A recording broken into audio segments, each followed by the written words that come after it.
À la Châtre, aucun copain. Je dis copain, je dis pas un ami. Aucun. Au début, je suis allé traîner un peu dans les bistrots. Traîner, c'est-à-dire je rentrais, je me mettais au comptoir. En ce temps-là, je fumais encore un peu. Alors j'allumais une cigarette, ou je demandais du feu à quelqu'un qui était à côté de moi, ou au bout du comptoir. Et puis je me renais mon verre.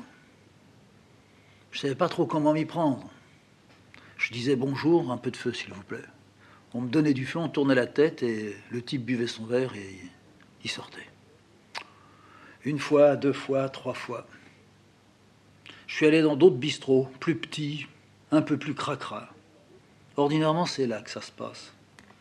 Pour moi, ça ne s'est pas passé là. Il n'y en a qu'un dans lequel je ne suis jamais allé. Je sais que c'est une vieille femme tordue, une sorte de reins cassés comme des couvreurs ou des paveurs ont ça. Ils peuvent plus se relever, ils ont une grosse ceinture de flanelle. Elle est un peu ça. Très belle tête, cheveux blancs. Pas trop vieille, 70 ans. Mais je suis encore jamais rentré chez elle. Comme c'est le dernier café de la Châtre, je me le réserve. J'attends. Peut-être que là, ça circulera. Je n'ai pas un vrai besoin de copains. Je suis totalement vacciné maintenant. D'autant que je sais qu'à la Châtre, alors, c'est à qui tapera sur le dos de l'autre. C'est quelque chose d'incompréhensible. Une petite ville qui est un peu misérable. Il y a un quartier misérable. Il y a des vieux complètement usés et tordus. Ils sont comme jetés déjà, près de l'âne. Tout juste si on les fout pas aux ordures. Les gens qui ont la charge de la ville, ce sont des salauds finis. C'est à qui abîmera le plus en s'en mettant plein les poches. C'est à qui brillera. C'est à qui aura sa photo ici et là. Il n'y a pas de copain possible.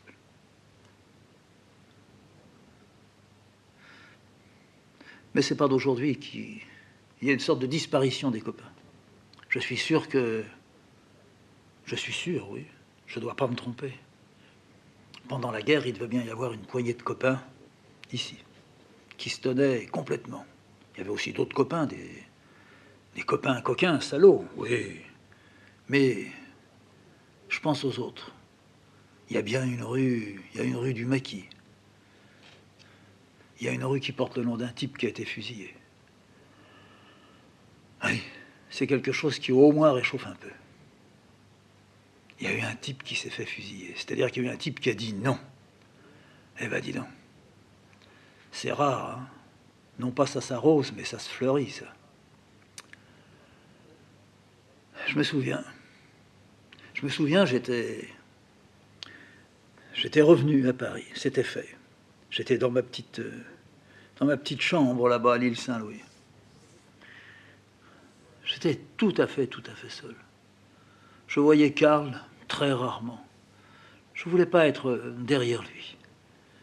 En plus, il avait tendance à trouver que je vivais vraiment trop à l'écart, pas assez près de... Alors peut-être près de lui, ou près de ses amis, ou près de... Alors j'avais vraiment là décidé, tiens, je vais essayer d'aller à Boulogne.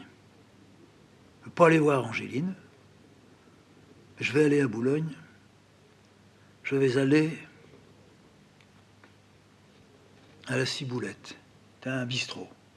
Ça passe par les bistrots. Hein. Et on fait la rencontre dans le bistrot. Aussi bien une homme qu'une femme. Hein. Mais des années avaient passé. On était en 51 et je n'étais revenu que pour très peu de jours en 44. Mais j'avais quitté vraiment, disons que je suis venu la dernière fois dans le milieu de l'année 43. J'étais de passage. Je rasais un peu les murs. Mais je m'étais arrêté à la Ciboulette. Alors d'accord, me voilà parti, Ciboulette. Toujours le même trajet. Je prends mon métro à Maubert, je descends la porte d'Auteuil, je peux aller à pied jusqu'à la rue du Port.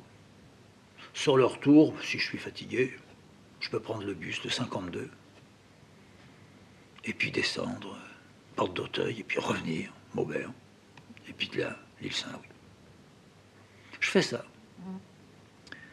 Je fais ça et je me dis en cours de route, faut pas trop penser à ce qui pourrait arriver, mais quand même. J'essaye de me remémorer un peu. La ciboulette, je sais où elle est. À partir du rond-point, on descend, c'est sur le trottoir de droite. Après la ciboulette, il y avait la charcuterie. Je sais pas s'il y a encore. En face de la charcuterie, il y avait le marchand de journaux. C'est une vieille fille. Elle doit plus exister. J'espère qu'ils ont tendu les cheveux juste en 44. Elle foutait tout ce qu'il y avait de nazi dans les vitrines. Pas seulement collabos, nazi. Mein Kampf, elle faisait des vitrines de Mein Kampf. Mademoiselle Marchand, je suis pas sûr. C'est chez elle que tout petit, j'étais allé chercher et acheter une poupée. Une petite poupée, une négresse. J'y avais dit, je veux ça. Et elle m'avait dit, tu joues avec les poupées, toi, un petit garçon? Non, j'ai une petite sœur. Tiens, mais je le savais pas, mais personne ne l'a dit dans le quartier. Oh, j'ai encore vu ta maman. Mais elle est toute petite, ta petite sœur. Oh oui, elle a 1 mois. Oh, bah j'ai vu ta maman. Elle avait... Enfin... Orge. Bon, tu veux cette poupée-là? Eh ben écoute, la voilà. Donne-moi tant. J'ai donné tant. Je suis parti. Cette espèce de conne de bonne femme, quand elle voit ma mère, elle lui dit, je savais pas que vous aviez eu un enfant. Ma mère lui dit non. Elle lui dit, bah, il est venu m'acheter une petite poupée noire. Ma mère, elle rigole, elle rentre à la maison, elle se fout de ma gueule. Salope. J'ai pas été étonné qu'après, elle vende même Kampf en vitrine. Et puis pas que ça seulement. Et puis tous les journaux cheleux, et puis le journal. Parce qu'il y avait des Allemands là sur le pont de Saint-Cloud avec leur DCA et tout ça. Puis il y avait une garnison, ils avaient occupé tout le parc Rothschild. Alors ils venaient chercher là des journaux. Il y avait Pariser Zeitung, tiens, je me souviens de ça. J'ai même eu un copain qui achetait le Pariser Zeitung pour faire comme s'il était allemand. Keul. Il s'est tué à la Libération, tout seul. Il s'est tué parce qu'il lisait le Pariser Zeitung, puis il avait peur qu'on lui dise pourquoi tu te foutais ça dans les mains? Enfin, j'arrive à Boulogne. Je descends au rond-point. Et puis là, bah, j'arrête, je me campe, comme on dit. Puis je regarde. Ah, toujours la ciboulette. Elle est là, à droite. Il y a même encore des tables dehors, et pourtant il fait trop froid pour rester dehors. Mais ça a toujours été. Ils ont toujours mis des tables dehors. Ça permet aux gars qui sont un peu fatigués, quand ils sortent du bistrot, 1 seconde, ils récupèrent, là, dans le frais. Ça leur fait du bien. Il y a une chaise à chaque table. C'est une bonne idée. Je regarde, la laiterie, il n'y a plus. Mais le marchand de journaux, il y a encore. Mais elle n'y est plus. Je sais qu'elle n'y est plus. Qu'est-ce que je fais? Je vais m'arrêter au bureau de tabac. Oui, je vais passer par le boulanger, je vais voir si c'est toujours les mêmes. Vraiment, je n'avais pas à venir traîner mes bottes ici, mais... Au fond, l'idée, c'est quoi? Ben, l'idée, c'est simple. Si par hasard je retrouvais un copain, bonjour, bonsoir, on boit un coup, oui, 2 coups, oui, au 3e coup, salut. On se reverra, bien sûr. Je sais pas ce que j'en fais. Lui-même, il sait pas ce qu'il va faire de ça. J'ai pas tellement envie qu'on se dise, tu te rappelles? Non. Mais il y a quelque chose, là, il y a une couleur, il y a une odeur. Je l'ai jamais retrouvé. Je rentre dans le bureau de tabac. Je renifle. Ouais, c'est déjà ça. C'est pas vraiment ça, mais c'est déjà ça. C'est plus propre. À la ciboulette, c'était vraiment cracra. Mais il y a déjà ça. Il y a déjà des types au comptoir. Je ne sais pas ce que c'est. C'est pas la sueur. C'est autre chose. Ils se lavent. Ils fument. Ils fument toujours. Puis ils boivent des bons coups. C'est peut-être ça. Peut-être que on se lave pas les dents. Dans le temps, quand j'étais petit, on me forçait à me les laver, mais personne ne se les lavait. Ouais. Puis on se lavait qu'une fois par semaine. Il arrivait qu'il n'y ait pas d'eau. Chez moi, à la cave, on faisait attention. On se faisait engueuler par le proprio qui disait « Vous consommez trop d'eau ». Alors, on me lavait. Dans l'eau de ma toilette, ma grand-mère se lavait. Et puis dans l'eau de ma grand-mère, on mettait un peu de savon noir et puis on lavait par terre. Puis après, c'était ma mère et mon père. Ma mère, elle commençait. De l'eau propre. Puis après, mon père, il se lavait. Et puis après, avec ce eau-là, il avait... Peut-être qu'il avait des bleus, peut-être qu'il avait les tabliers de ma mère qui étaient pleins d'épluchures de légumes, de fruits écrasés. Je crois que c'était ça. Et c'était toujours propre. Mais on avait cette espèce d'odeur. Mais l'odeur, c'était aussi le savon de Marseille. Qu'est-ce qu'on pouvait pas s'astiquer au savon de Marseille? Ça sentait très fort, on devenait rouge sur tous les oreilles. Ça brûlait pendant au moins 1 heure. Ma mère se servait jamais du savon de Marseille. Au comptoir, au bureau de tabac, je suis à 10 mètres de la ciboulette. Le garçon, c'est pas le même, bien sûr. Le patron, ça pourrait être, ça pourrait ne pas être. Il est pas assez vieux. Puis le patron, là, il avait des moustaches. Puis la patronne, elle était forte. Celle-là, elle est plutôt mince. Puis comment est-ce qu'il s'appelait? Je pourrais demander, sinon. L'ancien propriétaire, il s'appelait pas comme ça, mais je peux pas. Je peux demander comment s'appelait l'ancien propriétaire ici. Alors le garçon, il me dit, moi je sais pas, faut demander au patron. Alors le patron, il dit, qu'est-ce qu'il y a? Je dis non, je demandais au garçon s'il connaissait le nom de l'ancien propriétaire. Avant vous, c'était qui? Pourquoi? Non, je demandais, je ne me rappelais pas du nom de l'ancien propriétaire. Mais il est mort. Oui, mais ça n'empêche pas, il s'appelait comment? Ça sert plus à rien. Mais bien sûr que si, ça me sert à moi. Pourquoi, vous le connaissiez? Oui. Vous étiez de la famille? Non, pas du tout. Alors je vous dis, j'aurais aimé. Enfin, j'aurais aimé. J'aurais souhaité. Vous voyez ce que je veux dire? Vous êtes du quartier, vous? Non, je ne suis plus du quartier, mais je l'ai été. Ça se voit. Qu'est-ce qui se voit? On voit que vous n'êtes pas du quartier. On voit peut-être que je l'ai été. Non plus. Ah oui. Alors vous me le dites, le nom du propriétaire? Non. On va pas rentrer là-dedans. C'est de l'histoire ancienne, ça. C'est pas très ancien, ça. On est en 51. Il y a 6 ans, il était encore là. Ah oui, c'est vrai. Moi, j'ai acheté il y a 4 ans et demi. Alors, vous voyez? J'aurais même pu le voir il y a 4 ans et demi. Je me rappelle, pendant la guerre, on venait chercher les cigarettes avec les cartes, là. Il faisait comme tout le monde, il faisait attention, mais de temps en temps, il vendait un paquet, comme ça. Un peu en douce, un peu plus cher. Moi, je veux pas entendre parler de ça. Non, mais je suis en train de vous dire que je le connaissais bien. Bon, écoutez, merci du renseignement. Vous n'avez pas payé votre verre. Ah oui, c'est vrai. Faut pas me la refaire, hein. C'est pour ça, vous essayez de parler. Pas du tout. Tenez, puis gardez la monnaie, je m'en fous. Je sors. Quel con, alors. Ça commence pas mal, hein. La ciboulette. Ciboulette. Qu'est-ce que je fais? Je rentre ou je rentre pas? Ça s'est déjà mal passé à côté, hein. J'aurais pu lui demander si c'était toujours la même propriétaire, mais alors là, il m'aurait envoyé chier. Je regarde. Très jeune. Ça a changé. Plus jeune que moi. Mais elle avait une fille. Il y avait une fille, et puis le père... Le père, je crois qu'il est mort. Pendant la guerre.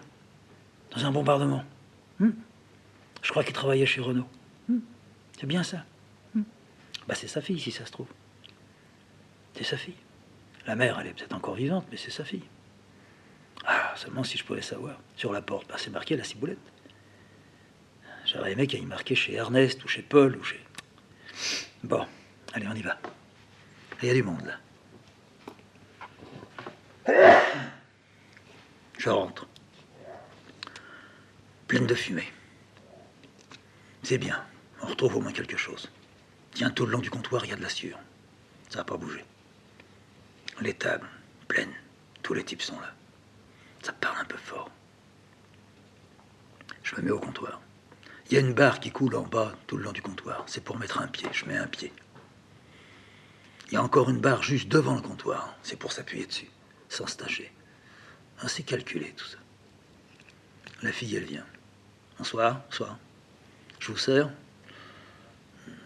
un petit vin rouge. Lequel? Un petit Beaujolais? Un petit Beaujolais, c'est une bonne idée. Merci. Combien? Deux. Merci. Je prends mon verre, je bois, tout doucement. Je regarde dans la glace où il y a toutes les bouteilles devant. Ça n'a pas changé. C'est toujours le même comptoir et le même fond de comptoir que du temps de... Je me rappelle pas. Mais c'est bien la même chose en tout cas. Pas de raison de changer. Les clients n'aiment pas que ça change. Ils n'aiment pas aller dans un bistrot pendant 15 ans, puis tout à coup, tout devient brillant, neuf, clinquant. Ils foutent le camp. Ça, faut le savoir. C'est certains clients, mais faut le savoir. Dans la glace, je vois les types qui boivent à côté de moi, à droite et à gauche. Je peux même voir un peu plus loin les premières tables derrière moi. Je peux pas m'installer comme ça, m'accouder au comptoir, fumer, puis dévisager toutes les tables. Mais en faisant tomber ma cendre, je me tourne un peu, puis je regarde dans la salle. Évidemment, il y a des vieux, il y a des moins vieux, il y a des gars comme mon âge. J'en connais aucun. De toute façon, aucun ne me reconnaît. Et puis qu'est-ce que je suis venu foutre là? C'est une idée qui tient pas debout. Il n'y a aucun type avec qui je vais pouvoir dire... il faudra encore que je me dise, celui-là, c'est... Je regarde bien, un peu dans mon dos, mais un peu à ma gauche, en tournant ma tête. Ça parle. Ça parle de tout et de rien. C'est des grandes exclamations. Oh, oui, bon, oh. Mais il n'y a pas beaucoup de phrases. On parlait comme ça. On disait un mot, puis après, ce n'était que des sons. T'as vraiment, lui, je le connais pas. Puis celui avec qui il parle non plus. Là, ils boivent des pastis. Ouais. Et de l'autre côté, c'est pareil. Là, ils sont trois. Qu'est-ce qu'ils foutent? Ah, ils jouent. Ah, ils jouent avec des...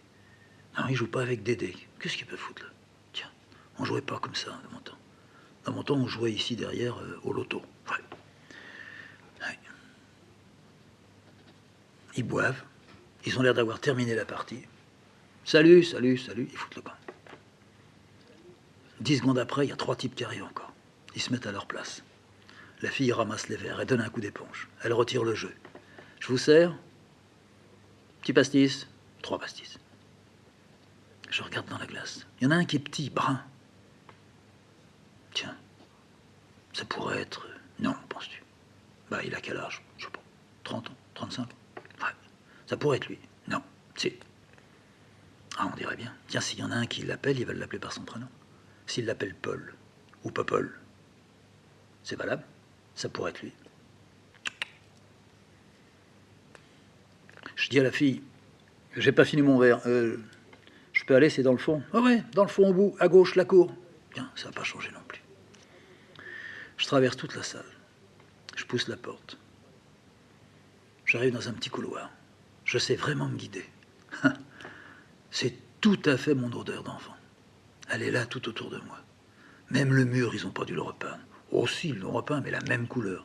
Comme ça coûte moins cher. Il y a des endroits où il n'y a pas besoin de peindre. Il y a des mecs qui se frottent là quand ils vont là-bas. Ça, c'est des gars qui sont blindés, ils vont pour... Ouais. Je passe dans la cour, tout de suite à gauche dans la cour. Ouais, c'est là. Il y a un bouton de porte bizarre. Il n'y a pas de lumière. Faut connaître le coin pour pisser. De toute façon, il n'y a pas de lunettes, il n'y a rien. C'est à la turque. Je reste là, j'ai pas envie de pisser. Il y a un petit trou dans la porte, comme un trèfle. Je passe mon œil, je regarde la cour. Ouais. Ouais, là aussi on est venu. On est venu jouer. On a fait mieux que ça une fois. Mais ça, c'était autre chose. On est parti par l'arrière. Il y avait des flics qui étaient venus. Les Français. Ils étaient venus faire les cons, là, emmerder les types. Et nous, on était venus, mais pas pour ça. On était venus un peu pour, voilà, passer une seconde. On pouvait rien boire, il n'y avait pas de pinard, il n'y avait rien. Mais on était passé par la cour. Il avait fallu qu'on se tire. On n'avait pas ce qu'il fallait dans les musettes. Hein. Eh ben, c'est la petite, c'est peut-être elle, qui est au comptoir. Elle était dans la cour, elle jouait elle aussi. Quand elle a vu qu'on allait vite vers la porte, elle est allée à la porte, elle l'a ouverte. Elle aurait pu, je sais pas, se mettre dans nos pattes, nous emmerder ou vouloir jouer. Mais non. Non. Elle était vraiment petite, elle avait 10 ans. Bah, nous, on en avait 18. Hein. Non, mais elle était petite. Si c'est elle. Oui. Je sors de là. Je regarde en l'air. Rien n'a bougé. Rien n'a bougé. Bon, il n'y a pas tellement de raison que ça bouge en moins de 10 ans, mais... Ah, puis cette odeur. On dirait qu'il y a des chevaux encore. Ça sent la pisse. Oui, dans les chiottes, d'accord, ça sent la pisse, mais... Ça sent la pisse un peu partout. Dans le couloir, c'est la Sûre qui fait ça. Je suis pas sûr. Si, la Sûre, et quand il a plu, alors la Sûre, ça la mouille, et puis ça fait un jus. Oui. Il y a peut-être ça. Puis il y a des gars qui se foutent un peu comme de l'eau de Cologne, mais c'est toujours une odeur qui est en tête.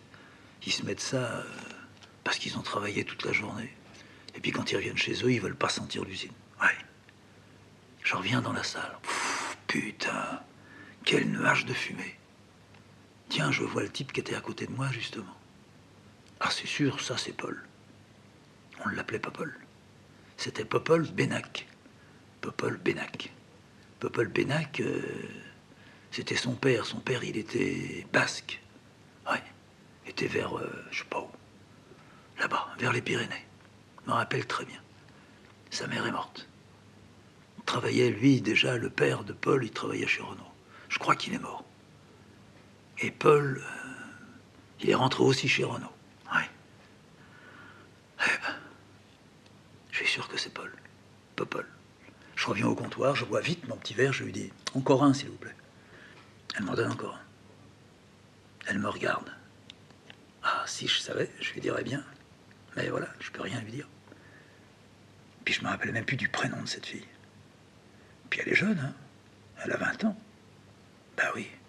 Si quand j'avais 18, elle en avait 10, maintenant que j'en ai 27, bah elle en a 20. Elle a même 19. Elle est bien, cette fille. Elle n'a pas d'alliance, elle n'est pas mariée. Oh, les bistroquettes, ça se marie pas. Ou alors si ça se marie, il faut que ça soit avec un type qui va venir tenir le bistrot. On donne pas son bistrot comme ça. On le donne pas à n'importe qui. On voit qu'elle sait faire. Il y a une fille qui sert dans la salle. Elle la commande bien uniquement à l'œil, elle parle pas. On n'a pas encore entendu sa voix. Ah si, moi je l'ai entendu quand elle a dit « Qu'est-ce que vous voulez ?» Oui, bah ça, elle le dit à tout le monde. Ouais. Anonyme, ouais. Je suis sûr que c'est pas Paul. Comment faire pour une cigarette? S'il fume, je lui demande du feu. Il fume pas. Mais son copain, il fume. Alors je vais y aller. Je sors une cigarette. Je fais comme si j'avais pas d'allumettes. La fille, elle me voit, elle me fait signe. Elle secoue une boîte d'allumettes. Je dis, non, je vais demander là à mon voisin. Je m'approche du type, je lui dis, un peu de feu. Il me tend sa cigarette. Merci. Je m'arrête. Avant de reculer, je m'arrête, je regarde Popol. Je lui dis bonjour. Il ne me répond pas. Je lui dis bonjour. Et je lui fais un sourire. Je suis sûr que je ne me trompe pas. Il ne répond pas. Je me retourne vers ses deux copains, je dis continuez. Il ne me reconnaît pas, alors je peux pas. Ah non, mais allez-y si c'est un copain. Oh oui, ça a été un copain. Tu te rappelles pas de moi? J'ai tellement changé. Il répond toujours pas. Et j'ai dit écoute, on a été ensemble. Et si je me trompe pas, toi, tu as ou tu travailles encore chez Renault. Alors il recule un peu. Et puis les deux gars qui sont là, ils se parlent, puis ils disent ouais, travaille chez Renault. Alors, lui, il te reconnaît, puis toi, tu le reconnais pas. Il commence à rigoler. Mais Popol, ça a l'air de l'échauffer plutôt. Ça le fait pas rigoler du tout. Je lui dis, si je te dis mon prénom, tu crois que tu vas te souvenir de moi? Tu veux que je te dise le tien? Il répond pas. Le type qui m'a donné des feuilles dit, allez, comment il s'appelle? Dis-le. Il s'appelle Popol. Paul Bennec. Popol. Ouais. Alors je le regarde, j'ai dit, tu vois bien. Je suis tombé juste dans le mille. Et moi, ça te dit rien? Il répond pas. Son copain, il dit, oh, tu charries, faut pas faire ta mijaurée. Bah, je lui dis, il veut pas. Il veut pas ou il me reconnaît pas. Freddy, ça te dit rien, Freddy? On a joué rue du Port, on a joué partout, rue Béranger. On allait à l'école ensemble, on a le même âge. Moi, je me suis borré en 43, disons. Je suis plus jamais revenu ici. La première fois que je remets les pattes. Tu te rappelles? Il répond toujours pas. J'aurais vraiment envie de lui allonger une tartine. Je vais chercher mon verre. Je dis, si je paye une tournée, tu réponds? D'un seul coup, je vois qu'il va répondre. Il me dit, qu'est-ce que tu veux que ça me foute, moi, tes conneries? Je lui dis, écoute, alors si c'est là-dessus qu'on part, terminé. Je paye ma tournée, j'ai dit, mais on s'arrête là. Alors la fille, elle vient, elle reverse à boire à tout le monde. Je casque, je bois. J'avais déjà fini ma cigarette, je me retourne vers son copain. Puis je lui dis, tu me refiles un peu de feu? Le type, il me file du feu. Je lui dis, toi, tu t'appelles comment? Le type, il me dit son prénom, son nom. Je lui dis, t'habites par ici? Non, je suis à l'hôtel. Je me retourne, je regarde Popol. Popol, il est là, mais on lui met un casque sur la tête, et on dirait un garde mobile. Hein. Alors je lui dis, je vais te faire un aveu. Je suis venu exprès à Boulogne ce soir pour venir boire un coup à la ciboulette. Et à la ciboulette, parce que c'est là que mon père y joue au loto. Et puis une femme qui existe encore là, que j'ai vue, s'appelle Angéline Hinche. Elle est là-bas de l'autre côté. Ça devait être au 17. Et puis toi aussi, t'as joué au loto. Puis t'avais une petite sœur. Ça doit être maintenant une grande fille, une grande femme, mariée. Toi aussi, t'es marié. Moi aussi, j'ai été marié. Je ne suis plus. Je suis venu voir. J'ai eu le tort de venir voir le quartier où j'ai habité pendant plus de 18 ans. J'ai fait erreur, tu vois. Fait erreur. Plus personne ne se reconnaît. Ah oui. Alors il essaye d'avaler sa salive. Il passe sa langue sur la lèvre. Puis après, sur la lèvre d'en dessous, il mordit un peu. Alors j'attends. J'ai compris qu'il va parler. Alors il me dit, je vois pas ce que tu es venu faire. De toute façon, je vois pas ce que tu es venu faire, c'est pas ça la question. Tu es bien d'accord? Je suis revenu. Toi, ton père, il était basque. Je sais pas si tu as été un peu là-bas dans le pays de ton père. Mais tu pourrais aller dans le pays de ton père. Et puis regarder, puis te rappeler. Je suis venu ici, passer 8 jours, ou je suis venu ici, j'ai resté 2 ans, je sais pas. Tu vois, ça se fait. Et puis on retrouve un copain, on lui dit, tiens, à moins que le copain il soit complètement bouché, puis qu'il ne veuille plus entendre parler de rien. Ça peut arriver. Alors il continue, là, à mordiller ses lèvres.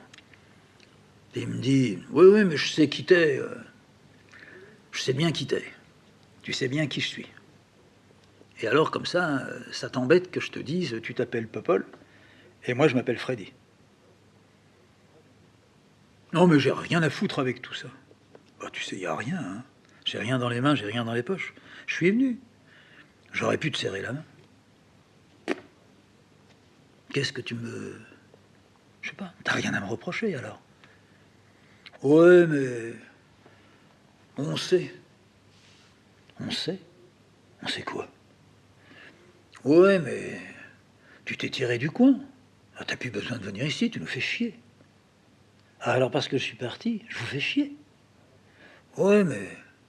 Il n'y a qu'à te regarder. C'est-à-dire? Ben, il n'y a qu'à te regarder puis qu'à t'écouter. Et alors si on me regarde, qu'est-ce qu'on voit? Ben ça se voit. Que? Ben que t'es parti. Bon. Tu m'expliqueras. Alors aime écouter. Mais quand tu parles, on comprend rien. Ah si, jusqu'ici t'as compris. Tu me fais chier, j'ai pas envie de discuter avec toi. Eh ben j'ai dit, écoute, je bois mon verre, je te laisse à tes histoires. Non, j'ai pas fini, moi. Je vais te dire. Les gars qui foutent le camp comme ça, ils ont pas à remettre les pieds, je dis, ça fait 2 fois que tu le dis. Eh ben, je le redis. Et puis je le dis fort, et puis il se met à gueuler dans la ciboulette. Oh, la fille, elle arrive là. Puis elle dit, oh, je veux pas d'histoire. Mais je dis, mais je fais pas d'histoire. Ben non, mais c'est monsieur là. Ben je dis, monsieur, c'est monsieur Paul Bénac. Je l'ai connu, je suis venu par hasard là. Je suis du quartier. Enfin, je ne suis plus du quartier. Je suis venu.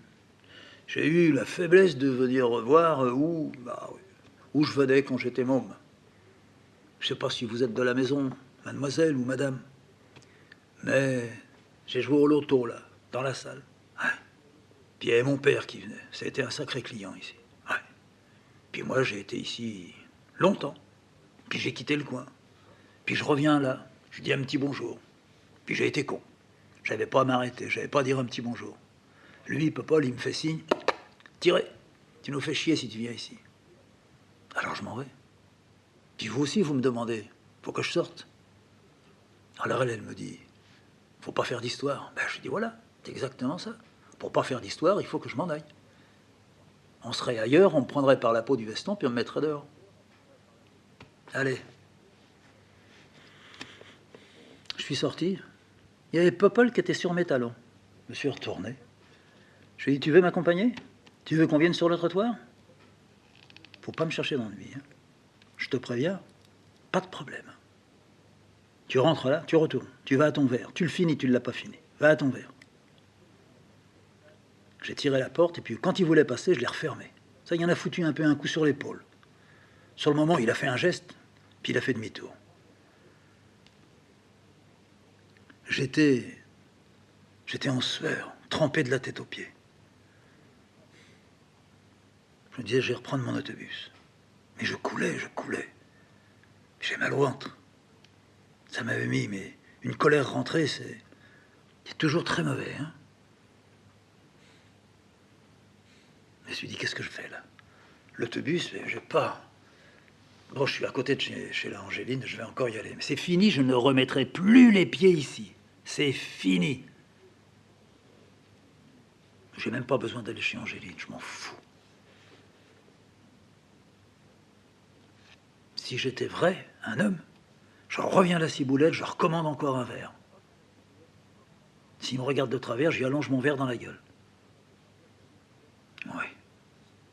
Ça servirait à rien. Ça servirait à rien. Oui. Mais de temps en temps, c'est bon que ça serve à rien. Oui. Dans quoi je suis tombé? Dans quoi je suis tombé? Mais moi-même. Mais je suis en train de tomber plus bas que jamais. C'est pire que si j'étais à Marseille, ça. Qu'est-ce que c'est que ça? Et j'ai la prétention de un jour rencontrer Brienne ou un jour... Ah mais ça va pas, mon pauvre vieux. Mais qu'est-ce qui m'a pris? J'aurais beaucoup mieux fait d'aller à la réunion rue Vivienne. Là, au moins, ils sont pas mieux. Alors, ils sont tous comme ça, maintenant. Et si c'était moi qui sois comme ça? Qu'eux, ils soient tous... Popol, il pourrait y aller à la réunion de Breton. Il parlerait avec eux. Oh, si ça se trouve, ça irait très bien. Seulement un type comme moi qui fait que des conneries.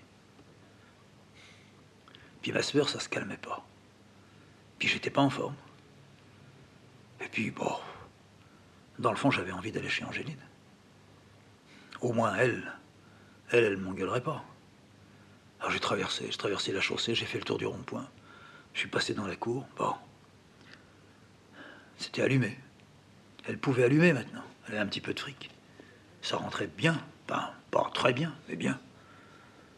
J'ai tapé. Oui, j'arrive. Elle a regardé par la fenêtre. Si c'était l'assistante sociale, elle aurait pris la chaise pour avancer. Ah, doucement, je peux pas. Mais là, oh, elle m'a vu. Psst. Oh, mon grand, te v'là. Oh, tu me fais plaisir. Oh, tu sais, je suis pas en forme. Hein. Oh là là, je suis prise là-dedans. Oh, on vient me faire des ventouses, mais ça sert à rien. Ils me les ont carifiées. Ils t'ont carifié quoi? Les ventouses. Oui, oui, d'accord. Ils ont donné un petit coup de lame de rasoir, c'est ça. On dit, on les a scarifiés. Ouais. Oh, mais ça sert à rien du tout. Je peux plus. Je peux pas rester couché. Je peux pas rester sur le dos. Faut que je reste assise dans le lit. Oh, oh, mon grand. Oh, bah c'est bien. Rentre. Tu vas dormir avec moi? Ah non, pas aujourd'hui. Non. Aujourd'hui, je suis de passage. Je me suis dit, je peux pas passer sans venir te voir. Oui. Mais j'ai rien à bouffer pour toi. Qu'est-ce que je vais pouvoir te donner? Encore un bout de fromage? Du pain? J'ai du vin. Tu vas avoir du vin? Et puis, qu'est-ce que je pourrais te donner encore? J'ai même pas fait de soupe aujourd'hui. Ah, je suis fatigué. Ah, que je suis fatigué. Ah, ah moi, je vais crever. Hein. Mais penses-tu, tu vas pas crever pour ça? T'as vu le Toubib? Oui. Et qu'est-ce qu'il a dit? L'hôpital. Et alors? Je veux pas. Bah oui. Bah ça, t'as raison. Bah oui, bah il m'a dit, moi, je réponds plus de rien. Bon, bah tu réponds plus de rien. Il répond plus de rien. Ça veut rien dire, ça. Mais qui c'est qui a dit qu'il fallait faire les ventouses scarifiées? Mais c'est la voisine. Elle m'a dit, pour dégager, il faut faire des ventouses. Et puis après, il faut donner un petit coup d'aiguille, comme ça. Oui. Oh, ça peut pas te faire de mal, mais t'as vraiment de la bronchite, t'es sûr? Il t'a dit que t'avais de la bronchite? Oui. Mais il t'a rien donné? Non. Il m'a dit, je vous donne rien, c'est l'hôpital. Puis il m'a fait un bon, que je rentre à l'hôpital. Et puis ça fait déjà 8 jours, je suis pas rentré, je veux pas rentrer. Tu comprends, là-bas, tu sais comment ils sont maintenant, hein? Oh là là. C'est pire qu'avant, pire qu'avant. Non, non, non, non. Et puis ils font des essais et tout ça. Je veux pas, j'irai pas. Non, j'aime mieux crever. Je vais crever. À mon âge, tu sais, hein. Ça y est, c'est fait, la vie, hein. Oh là là, c'est long. Ça finit par être long. Seulement, ça gêne, je peux pas respirer à fond. Penses-tu que je respire comme ça? Ah, il m'a dit, ah ben, je l'entends bien. C'est justement là, seulement là que vous pouvez respirer. En dessous, c'est tout bouché. Ah oui, c'est tout bouché. Et t'es sûr que si tu rentres à l'hôpital pendant, disons, 8 jours, je ne veux pas. Bon, d'accord. Bon, d'accord, t'as raison, faut pas te fâcher. Mais, et si on faisait une petite soupe, là, maintenant? T'as des légumes? Non, j'ai rien. Eh ben, je vais aller chercher. Je vais y chercher des carottes, 2 poireaux. Qu'est-ce qu'on met encore dedans? Tu vas faire ça? Mais bien sûr. Mais où est-ce que je vais aller? Oh, bah là, ou bien tu vas au bout de la chaussée, mais tu les connais pas. Il y a encore là celui qui a remplacé Cormier, là. Bof. Enfin, tu vas où tu veux, mais le plus près, c'est là. Là où il y avait Cormier. On dit toujours chez Cormier, nous. Alors, qu'est-ce que je prends? Dis-moi exactement ce que je prends. Bah alors, des patates, j'en ai encore dans le bas de la cuisinière, là. C'est des bonnes patates. Elles viennent de Normandie. C'est encore du côté d'Antoine. Il m'oublie pas. Il m'en envoie. Par 10 kilos. Seulement, je peux pas en manger tout le temps, ça me fait mal au ventre. Alors, on va mettre 2 patates, une chacun dedans. Mais ça va mettre 1 heure à cuire. Hein. Bah justement, on va passer un petit moment ensemble, puis après je file. Alors, bah tu prends des carottes, j'en aurai pour plusieurs jours. 2-3 poireaux, je les mangerai après à la vinaigrette. Et puis, tu prends un bon navet. Du chou, en ce moment, c'est mauvais. Tu pourrais prendre, s'il y en avait, un peu de céleri. On le mettrait dedans, ça fait bon goût. Et puis, qu'est-ce que tu peux mettre encore? Et je veux pas te dire qu'on va mettre un bout de viande, parce que là, du pot-au-feu, il y en a pour 2 heures, là. Mais on pourrait pas mettre un petit bout de... Je sais pas. Chez Cormier, je peux pas trouver, là. Si, chez Cormier, tu trouves maintenant, ils ont des paquets, là, c'est salé. Et tu peux acheter un morceau de lard chez Cormier. Et puis tu prends 2 ou 3 saucisses. On les mettra à la fin parce que ça cuit très vite. Ça va donner du goût avec le lard. Puis ça y est. C'est bon. T'as du pinard? J'ai un peu, mais tu peux amener encore une bouteille. Bon, du pain, c'est bon. Du pain, j'ai ce qu'il faut. Allez, à tout de suite. Je file. J'arrive chez Cormier, anciennement Cormier. Mais c'est la même boîte. Il n'y a que le patron qui a changé. Il est mort. Tout le monde est mort. Bonjour. Je voudrais une bonne livre de carottes. Je voudrais 3 poireaux. Je voudrais 2 navets. Il pèse, il met ça dans un sac en papier. Vas-y. Mettez-moi aussi du céleri, une bonne boule. Oui. Et puis du lard, vous en avez? Ah oui, j'ai du bon lard. Alors vous me donnez du lard. Ah c'est un petit paquet, on m'avait dit. Alors un petit paquet comme ça de lard. Et puis des petites saucisses. Des saucisses de quoi? Des petites saucisses que je vais mettre. On va faire une soupe, puis on va jeter ça dedans. Ah oui, c'est de la petite saucisse comme ça. Ah, une petite saucisse. Il me fait mon addition, je dis non, faut rajouter 1 litre de vin. Ouais. Et puis mettez un paquet de café aussi. Ouais. Bah ça y est. Qu'est-ce que je peux mettre? C'est tout. Un petit peu de poivre. Vous avez un tout petit paquet de poivre? Oui, un petit paquet de poivre. Voilà. Je sors. Je suis content. J'ai un sac là, il est plein, il est lourd, il est bon. J'arrive à la maison. Allez, je dis tout de suite, donne-moi un couteau. On épluche. Attends, moi aussi, un couteau. Alors on épluche. Alors comment ça va, mon grand? Ça va, mais pour le moment, on n'a pas le temps de parler. Il faut en mettre un coup. Mettons l'eau chaude. Attends, bouge pas. On met l'eau chaude, le couvercle, clac, pof, j'allume. Le gaz, il marche tout le temps maintenant. Le gaz, ça va, ils font pas d'emmerdement. Si je dépasse la consommation, ils disent rien. Bon, alors c'est parfait. Là, j'ai mis au moins 2 litres, hein, ça te fait une soupe pendant plusieurs jours. Hein. Oui, oui, mais je rajoute après. Oh là là, je peux la faire durer. Alors, on épluche. On épluche. Alors, moi, je fais les carottes. Allez, vas-y, les carottes. Les carottes, elle, pendant ce temps-là, elle fait ses poireaux. Elle les coupe un petit peu fin dans les queues. Elle donne des petits coups dans le milieu pour que ça rentre bien dedans. Elle commence à faire son céleri. Moi, ça y est, je suis déjà au navet. On passe tout sous l'eau. On les lave. Tout est mis en petits morceaux. Enfin, petits morceaux. Assez gros morceaux. Des quarts de carottes. Des cinquièmes de carottes. Allez, on balance ça quand c'est de l'eau bouillante. Eh ben, je lui dis, ça y est, ça cuit. Moins d'1 heure, c'est fait. Moins d'1 heure. On mettra les patates 10 minutes avant. Le lard, tu crois qu'on le met déjà? Ah, le lard, faut tout de suite. Faut que ça graisse tout là-dedans. Eh ben, le lard, allez, on balance. Tu crois pas qu'il faudrait le passer un peu sous l'eau? Non, non, non, on n'a pas mis de sel, c'est bon.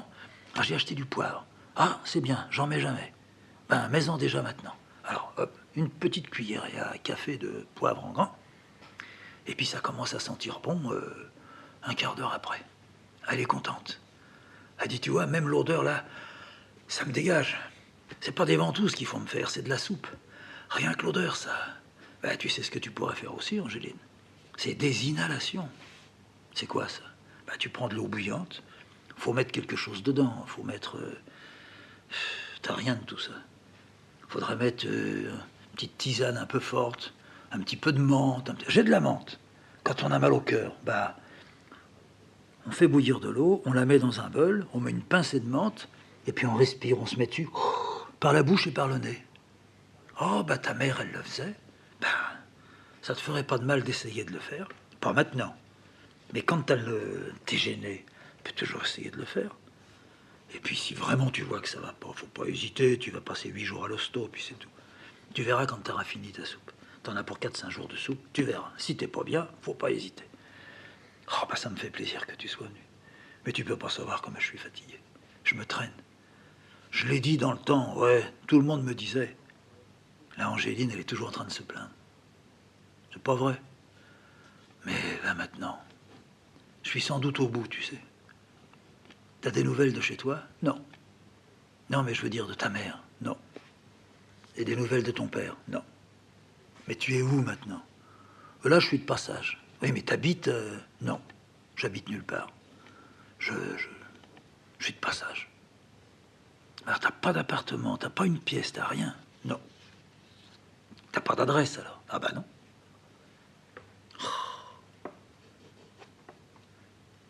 Et tu roules tout le temps? Oui. En train? En train, oui. Mais alors, tu dors où? Bah, à l'hôtel. Oh, bah écoute. Et ta mère, elle le sait? Ah non, pas du tout. Et tu gagnes ta vie comme ça, à peu près. Et ta santé? Ça va. Tu fais attention? Oui, oui. Mais ta mère, elle sait que tu travailles? Ben, puisque je lui donne pas de nouvelles, elle sait rien. Et si elle m'écrit, je peux lui dire que je t'ai vu? Tu peux? Ou tu veux pas? Vaudrait mieux pas. Entre nous, vaudrait mieux pas. Mais alors t'es venu dans le quartier pour me voir? Écoute, je vais te dire la vérité. Ouais. Ben, je suis pas venu spécialement pour te voir. Ouais. T'es venu pour voir quoi? Qui? C'est pas pour ton boulot? Non. T'es venu voir la Paulette? Non, pas du tout. Je m'en fous de la Paulette. Tu la vois toujours? Oui, une fois de temps en temps, quand j'allais faire encore mes commissions, je la voyais. Mais tu sais, c'est une crâneuse. C'est une crâneuse, hein. Elle a maintenant 35 ans, 38 ans. Elle a vieilli. Elle a encore continué un peu à courir et puis ça s'est calmé. Il paraît qu'elle est malade. Bon, avoir mené la vie qu'elle a menée. Mais quand même, hein, mon kiki. Elle s'est payée du bon temps avec toi. Oh, on peut dire comme ça. On peut dire que le kiki, il s'en serait passé. Bah, je comprends. Un gamin de cet âge-là, faire ce qu'elle avait fait. Écoute, c'est fini. Oui, mais alors t'es venu pour qui? Eh ben, c'est une idée que j'ai eue. Je me suis dit, je vais faire un saut à Boulogne. Je vais penser que j'allais venir te voir, bien sûr, bien sûr. Mais d'abord, je vais aller faire un tour dans la rue du Port. Dans la rue du Port? Mais on peut plus faire fortune dans la rue du Port. Non, pourquoi tu veux faire fortune? Mais parce que c'était encore plein de prostituées tant qu'il y avait les Américains jusqu'en 46. Puis maintenant c'est fini. Mais je suis pas venu voir.